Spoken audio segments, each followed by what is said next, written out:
Prečo radi udržujeme svoju chladničku plnú? Je to iba kvôli hladu? V roku 2020, keď sa svet uzavrel do lockdownov, zažívali supermarkety niečo zvláštne. Ľudia hromadne skupovali toaletný papier, cestoviny, múku a kvasnice. Nie preto, že by reálne hrozil ich nedostatok, ale preto, že videli prázdne regály.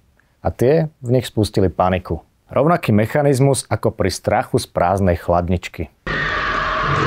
Hoci máme plnú chladničku, plný mrazák a vedľa špajzu so zásobami na 2 týždne, niečo v nás nedovolí, aby sme ju nechali vyprázdniť.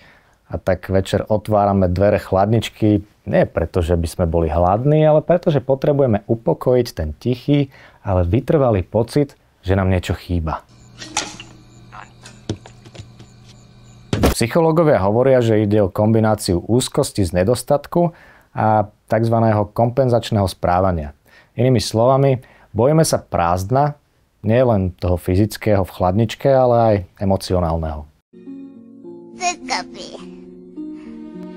Plná chladnička je symbolom istoty, pohodlia, kontroly nad životom. Je to malý domáci oltár, ktorý nám každodenne hovorí, všetko je v poriadku.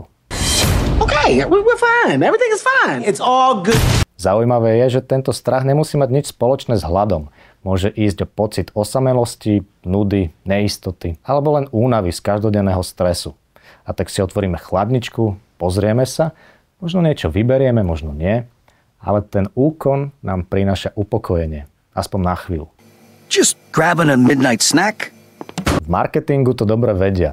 Reklamy na potraviny sú často nastavené tak, aby stimulovali práve túto potrebu plnosti, hojnosti, domáceho tepla. Televízne spoty zobrazujú rodiny okolo prestretého stola, deti s kakaom, chrumkavý chlieb čerstvo vyťahnutý z rúry. To nie je len predaj jedla. To je predaj pocitu bezpečia.